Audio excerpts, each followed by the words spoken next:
Hi, it's Dizzy. This is the rental I've been driving while my Jeep was in the shop getting fixed. And there were things that I liked about this, things that I didn't. One thing I liked about it is it has more space in the back for putting stuff. Another thing that I liked about it was it tells me how far each trip was and the gas mileage that I got. And so now I know the best way to get to the farm because I know which way is the quickest and gets the best gas mileage. But I'm going to admit that at point it could be a little bit confusing. Now, some things I was able to figure out solely because of past experience. First thing was starting it up. If I did not drive the Jeep, I would not have had a clue as to how to start this, because it takes one of those fobs and you press the button. And like I said, I only knew how to do that because of the Jeep. I don't have the keys on me, so nothing's probably going to light up. But there's that. And then you got this thing. This is for the radio and all of that good stuff. And didn't bother to hook up my phone because I didn't want to take any chances on leaving any messages or information behind, so I didn't bother to set that up. However, I did want to listen to the radio. Radio wasn't set up. When I picked this up, they took me to the place. I knew where I was, but I wasn't overly familiar with the area, so I wasn't sure how to get out of there, best way to get out of there to get back home, and I wanted to check maps. Well, that's not set up. And then, of course, you got AC down here. I had to figure that out. Then, I had, the day after I got it, it started pouring. Well, just shortly after I left the house. And I could see that the windshield wipers were on here.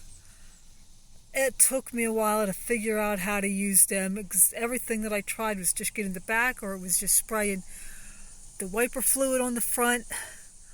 And finally I realized that in order to get it to work, I had to push the button down. Inside lights. Couldn't figure them out at first. So when I opened the door up, if it was dark out, I had no light in the vehicle. I was finally able to figure that out. Of course, how to use the regular lights, that was over here. I was able to figure that out fairly easy, and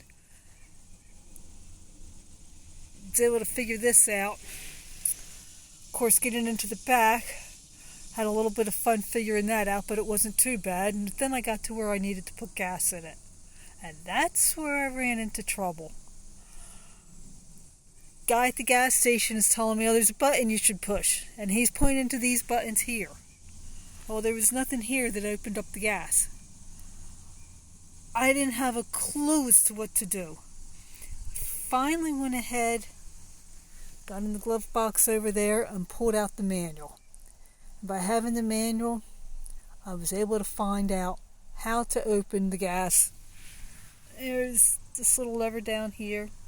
I had to pull that in order to get the gas tank to open. And while it's not light up, maybe there's that little light that's flashing off and on. That looks like a car, and it's got a lock on it. I looked in the owner's manual to try to figure out what that was, to make sure that it wasn't something I needed to be concerned about. And I could find nothing. I got to thinking about it, but this rental kind of reminds me of the Christian life. There were things that I knew from past experience.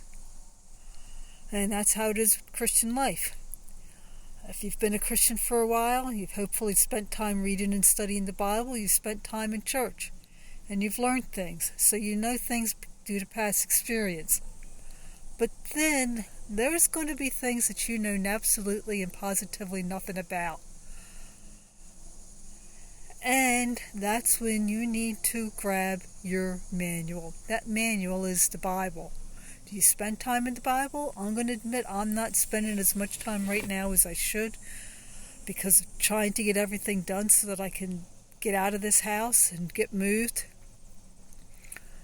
Also, of course, prayer and wisdom from talking to other people. But you know, the Bible's not going to tell us every little last thing. It's not going to tell you who to marry. It's not going to tell you where to live. It's not going to tell you what kind of job to have. But it does give us some indications. For instance, it tells us not to be unequally yoked with non-believers. So definitely want to marry somebody that has the same faith as you do. And the biggest thing that it tells us is, in all thy ways acknowledge him, and he shall direct thy paths. Walk not in the Spirit, and you shall not fulfill the lust of the flesh.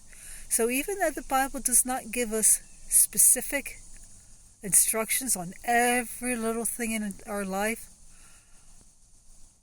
we can still go to it, and we can still get clues on how we are supposed to be living the Christian life. So I got word that the Jeep is fixed. I got to take this, drop this off, and get my Jeep.